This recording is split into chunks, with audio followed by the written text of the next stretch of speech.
আরজিকর হাসপাতালে গতকালের যে ঘটনা একেবারে হাড় হিম করা সেই ঘটনার প্রেক্ষিতেই আজ গ্রেপ্তার করা হয়েছে সঞ্জয় রায় নামের এক সিভিক ভলেন্টিয়ারকে। এমনটাই জানা যাচ্ছে পুলিশ সূত্রে। আপনাদের জানিয়ে রাখি, সেই সঞ্জয় রায় একজন বহিরাগত, এবং কে সঞ্জয় রায়, কি তার পরিচিতি তা কিন্তু এখনো পর্যন্ত যেমনটা জানা যাচ্ছে যে তিনি একজন সিভিক ভলেন্টিয়ার এবং সঞ্জয়ের মা অসুস্থ। তার পাশাপাশি আর কি কি জানা যাচ্ছে এখনো পর্যন্ত পুলিশ সূত্রে কথা বলবো তা নিয়ে আমাদের সঙ্গে ফোন লাইনে রয়েছেন প্রতিনিধি শাশ্বতী রায়। শাশ্বতী, এই যে সঞ্জয় রায়কে গ্রেপ্তার করা হয়েছে, এখনো পর্যন্ত পুলিশ সূত্রে কি খবর রয়েছে, কি পরিচিতি সঞ্জয় রায়ের? দেখো, সঞ্জয় রায় যেরকম পেশাগতভাবে একজন সিভিক ভলেন্টিয়ার ছিলেন, তার সঙ্গে সঙ্গে তার পাড়া প্রতিবেশীরা যেমন সঞ্জয় চরিত্রগত দিক থেকে সঞ্জয় একেবারেই ঠিক ছিলেন না, এবং তিনি গত প্রায় 4টি বিবাহ জীবন তার রয়েছে, এবং তার মধ্যে শেষ স্ত্রী যিনি ছিলেন তিনি ক্যান্সারে আক্রান্ত হয়ে গত 6 মাস আগে তার মৃত্যু হয়। তারপর থেকে বাড়িতে যাতায়াত বন্ধ করে দিয়েছিল সঞ্জয়। মাঝে সাঝে আসতো, মার সঙ্গে দেখা করতেন। তার মা যেমনটা বলেন যে তারপর কোথায় যেত, কোথায় থাকতো সেই বিষয়ে কোনো সুস্পষ্ট কিছু জানাতে পারেননি সঞ্জয়ের মা।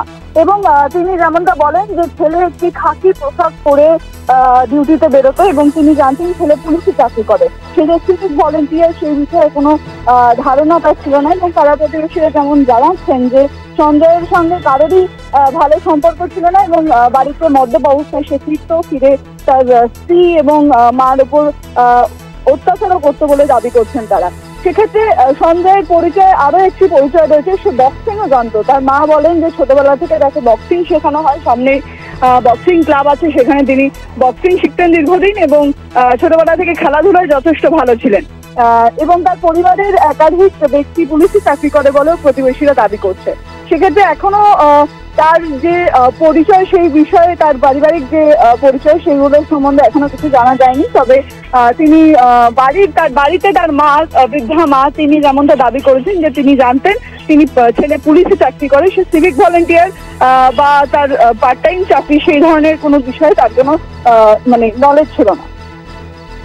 একদমই শাশ্বতী, তার পাশাপাশি আরো একটি যে বিষয় জানতে চাইবো তোমার কাছে, যে সঞ্জয় রায় একেবারেই বহিরাগত, যেমনটা প্রাথমিক সূত্রে জানা যাচ্ছে। সেক্ষেত্রে একজন বহিরাগত হয়ে তিনি কিভাবে হাসপাতালে ঢোকার অ্যাক্সেস পেলেন, এ বিষয়ে এখনো পর্যন্ত পুলিশ সূত্রে কি খবর পাওয়া যাচ্ছে? দেখো, বহিরাগতদের প্রবেশ সম্বন্ধে একাধিকবার ছাত্ররা অভিযোগ করেছেন, এবং ছাত্ররা বারবার বলেছেন যে প্রিন্সিপালের কাছে এই বিষয়ে তারা একাধিকবার জানিয়েছেন যে ক্যাম্পাসের ভেতরে বহিরাগতরা প্রবেশ করে, এবং এমার্জেন্সি যে বিল্ডিং, সেই বিল্ডিং এ একাধিক বহিরাগতরা রাত্রিবেলা এসে চড়াও হয়, উৎপাত করে। এবং গতকাল আমরা বেশ কিছু সিকিউরিটি স্টাফ যারা ছিলেন তাদের সঙ্গে কথা বলি, এবং তারাও বলেন যে কোনো রকম আইডি কার্ড চেক করার কোনো নির্দেশিকা তাদের কাছে নেই।